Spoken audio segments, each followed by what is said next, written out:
Yo guys, je vous retrouve aujourd'hui dans un nouvel épisode de Livre d'Histoire pour faire une vidéo challenge, la vidéo challenge d'Audrey du Souffle des mots qu'elle fait depuis quelques années déjà et qui s'appelle Petit mois, petite lecture. Donc le mois de février étant un mois petit mois, elle propose de faire un challenge et de faire des petites lectures, c'est-à-dire des bouquins qui font moins de 200 pages. Alors à la louche, hein, si j'en ai quelques-uns qui font un peu plus de 200 pages, dont un parce que il fallait que j'en mette un dedans qui fait bien plus de 200 pages, mais que je mettrai à la fin du challenge.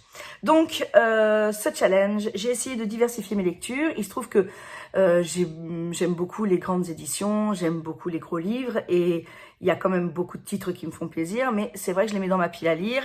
Et en fait, les petits livres se trouvent derrière les 3 grosses piles de brochets ou de hardback, ce qui fait que je les oublie souvent. Et ce challenge me permet d'aller plonger dans ma pile à lire et de déterrer des bouquins qui s'étaient perdus derrière ces grosses piles-là. Donc, j'ai un peu triché, j'ai commencé avant le Tour d'écrou d'Henry James, qui est donc, je vous l'avais présenté comme étant ma prochaine lecture, et finalement, à une vache près, ce fut le cas.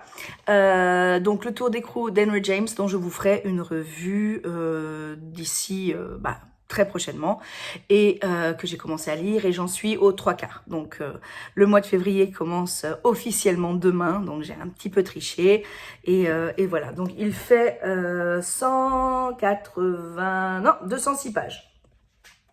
206 pages, donc je suis dedans à peu près. Voilà, pour le Tour d'écrou d'Henry James, qui est une littérature classique, bien évidemment, du début du 19e siècle. Next!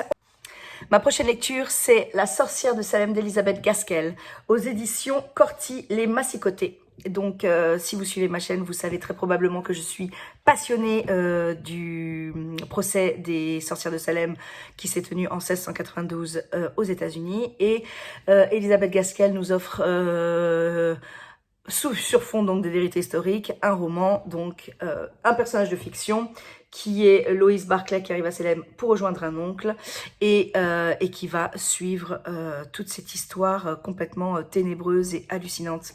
Et ce livre, il me tardait vraiment de le lire, et voilà qui va être chose faite grâce à ce challenge. Ensuite, nous avons un classique de chez classique, Phèdre de Racine aux éditions Larousse, classique Larousse. Voilà, tout petit. Alors ça, c'est les notes de bas de page. Il y a 115 pages, 116 pages. Un grand classique que j'ai déjà lu à l'école, bien évidemment, comme la majorité d'entre nous. Mais j'avais envie de me refaire une petite pièce de théâtre. Et puis en plus, ça diversifie les styles et c'est très très bien.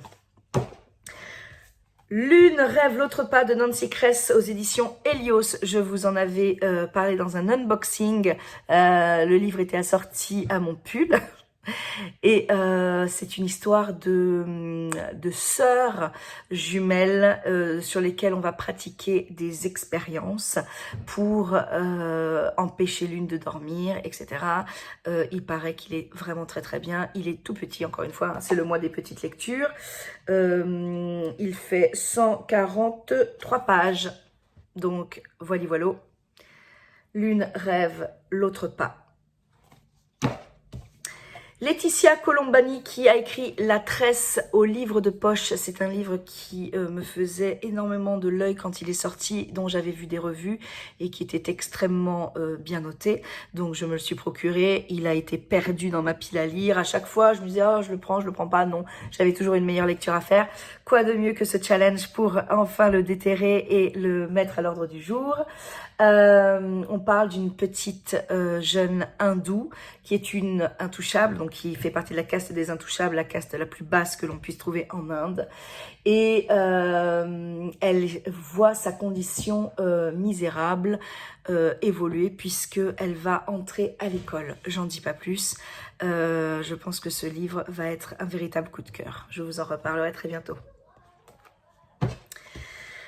Adeline Dieudonné, La vraie vie au livre de poche. C'est un livre également, alors je ne me rappelle absolument pas. Et puis je vais me laisser porter parce que j'aime pas trop aussi, une fois que j'ai acheté les livres, j'aime bien les perdre un peu de vue et retrouver l'histoire, me replonger l'histoire sans forcément avoir le pitch dans la tête. Par contre, je sais que c'est une autrice qui a beaucoup de talent, qui a été saluée par la critique. Et ce livre-là en particulier a été récompensé, je crois bien, et il a eu une excellente critique. Donc, je suis très très contente de le lire. Il fait tout juste, oh là là, je dépasse 212 pages, mais c'est quand même écrit gros, vous voyez, donc bon, voilà. Comparé aux autres où c'est écrit petit, et puis comparé aux autres où je n'atteins pas les 200 pages, ça s'équilibre.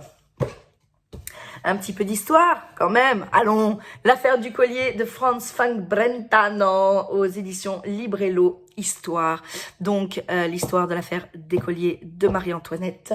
Voilà, c'est classique, hein, tout le monde le connaît, mais moi, je le connais comme ça.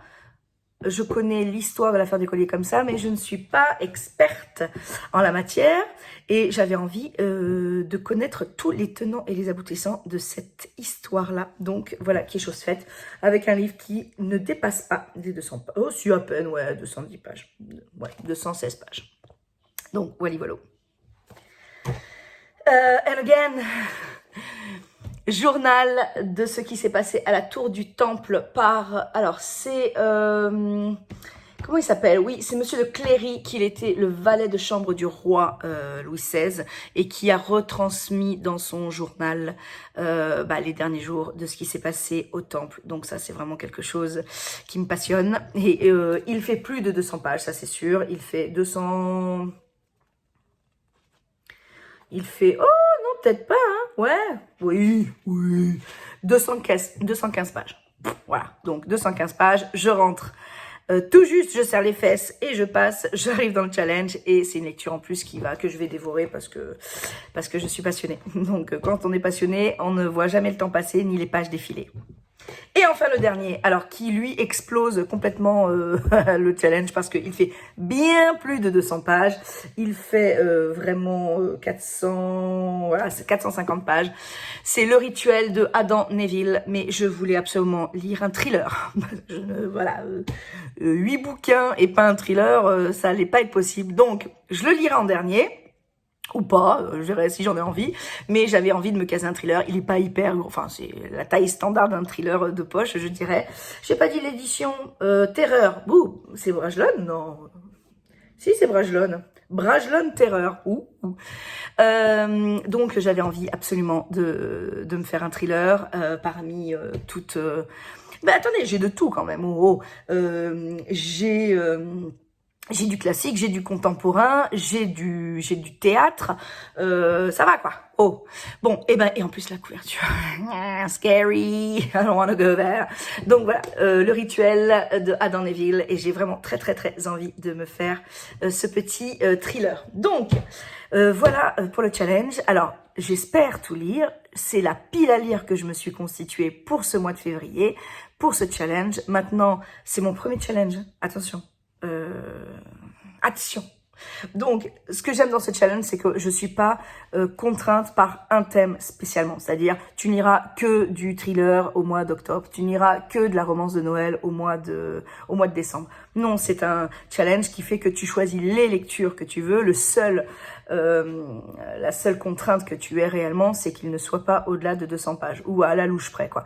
Donc, j'espère pouvoir 1, 2, 3, 4, 5, 6, 7, 8, 9. J'ai 9 bouquins sur le feu. Le 1er février commence officiellement... alors, aujourd'hui je filme, nous sommes le 29. Le 1er février commence officiellement lundi. Je vais terminer le tour d'écrou très probablement aujourd'hui. Donc... allez, si vous voulez, on compte pas le tour d'écrou d'Henry James. C'est comme vous voulez. Mais du coup, j'espère bien... arriver au bout de ce challenge, de ce premier challenge. Donc, est-ce que vous y participez? Est-ce que vous voulez y participer avec moi? On verra ça dans les prochaines vidéos. Je vous dis à très bientôt dans un nouvel épisode de Livre d'Histoire. Je vous souhaite une très bonne journée, après-midi, soirée. À très bientôt. Ciao, ciao.